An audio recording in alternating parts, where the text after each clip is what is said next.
Operation Serengeti 2.0. Inside Africa's fight against cybercrime. What if I told you that Africa's greatest threat today is not just poverty, not just corruption, not even war, but an invisible enemy living inside your phone, your laptop, and your bank account? An enemy that doesn't need guns or bombs, only Wi-Fi and a stolen password.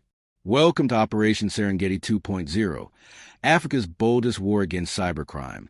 But here's the real question. Will the hunters catch the predators? Or will the predators outsmart the hunters? Oh, and don't worry, we won't ask for your password during this video. Promise. Pattern interrupt / humor. In the shadows of Lagos, Nairobi, Johannesburg, and Accra, a new empire was rising, not built with concrete and steel, but with keyboards and stolen credit cards. We've all heard the jokes about Nigerian princes sending scam emails. But what started as a laughing matter soon became Africa's digital underworld. By 2025, cybercrime in Africa was draining billions from global economies. Hackers from small apartments targeted entire banks. Young men, some barely 20, created fake investment apps, romance scams, and phishing schemes.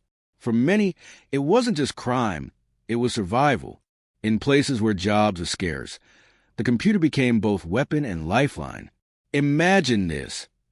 A struggling graduate, rejected from 10 jobs, logs in one night, and makes in minutes what his father couldn't make in a year.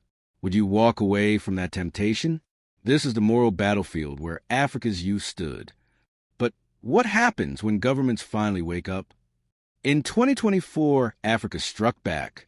A continent-wide cyber operation was launched, known as Operation Serengeti 2.0. Why Serengeti? Because just like the savannah, the internet had become a hunting ground.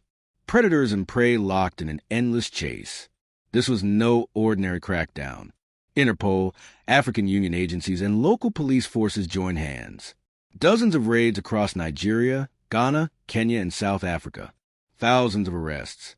Millions in stolen assets seized.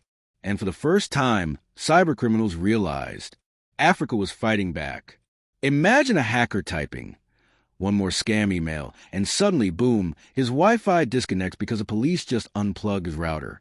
Talk about a bad day at the office. But this was bigger than arrests.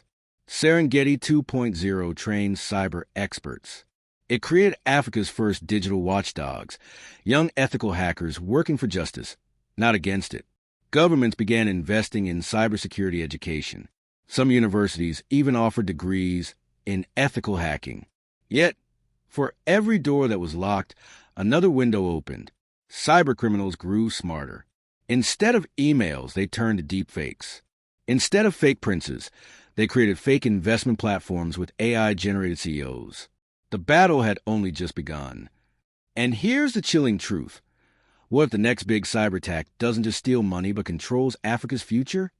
Cybercrime isn't just about theft. It's about trust. Trust in banks, in governments, in relationships, in technology itself. If Africa loses its digital war, we risk becoming digital colonies, dependent, vulnerable, exploited. But if Africa wins, we don't just protect our people. We lead the world in cyber resilience.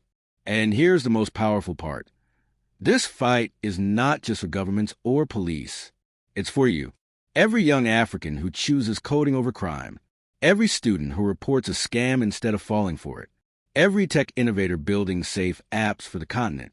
The predators are strong, but the hunters are smarter. And maybe, just maybe, the next great African hero won't carry a gun, but a laptop.